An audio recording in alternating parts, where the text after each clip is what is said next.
প্রিয় উপস্থিতি, আপনারা সবাই আজকে সদর দক্ষিণ লালমাই এবং নাঙ্গলকোট উপজেলার জাতীয় নাগরিক পার্টি নেতৃবৃন্দ উপস্থিত হয়েছেন। আপনাদের আজকে পরিচিতি পর্বে উপস্থিত থেকে আমি নিজেকেও গর্ববোধ করি। সবাইকে অন্তঃস্থল থেকে মোবারকবাদ, ধন্যবাদ।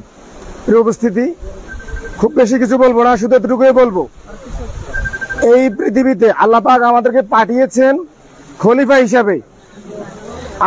আমি শুধু হাত পা বিশিষ্ট একজন মানুষ না, আমি পৃথিবীতে এসেছি আমার নিজস্ব পরিচয়ে। সেই পরিচয় হচ্ছে আমি খলিফা।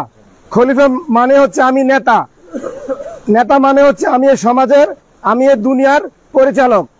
আল্লাহ প্রদত্ত যে দায়িত্ব দিয়েছে আমি সে দায়িত্ব পালন করব।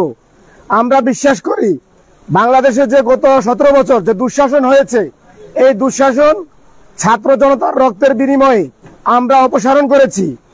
আমরা বাংলাদেশে নতুন করে আর কোন দুঃশাসন আবার আমাদের উপর চেপে বসুক, কোন ফেরাউনি কোন ফ্যাসিস্ট শক্তি আবার আমাদের উপরে চেপে বসুক, আমরা ছাত্র জনতা, এই বাংলাদেশের জনগণ আমাদের রক্ত থাকতে আমরা তা হতে দিব না।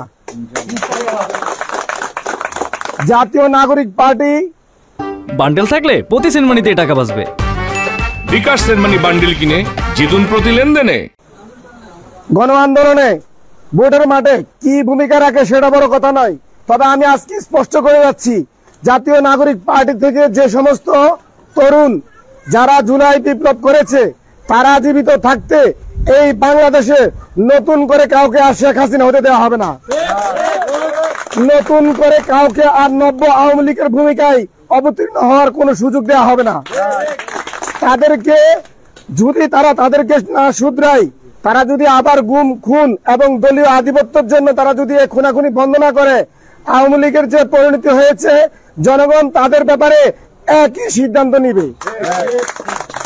প্রিয় উপস্থিতি, আপনারা দেখেছেন আজকে বাংলাদেশের যে জুলাই আন্দোলন হয়েছে, এই বিচারকে বাধাগ্রস্ত করার জন্য একটি পক্ষ ডিসেম্বরে ইলেকশন চাই বলে সারাদিন জিকির করছে, অথচ তারা গুম খুন টেন্ডারবাজি করে তাদের দলের নেতা কর্মী 130 জনকে তারা খুন করেছে। আমরা বিশ্বাস করি বাংলাদেশে এই সমস্ত খুনের রাজনীতি আর চলবে না। প্রিয় উপস্থিতি, আজকে আর কথা বাড়াবো না, সকলকে বলবো আমাদের পরবর্তী দেখা হবে রাজপথে, কথা হবে স্লোগানে। ইনকিলাব জিন্দাবাদ, জাতীয় নাগরিক পার্টি জিন্দাবাদ, কুমিল্লা।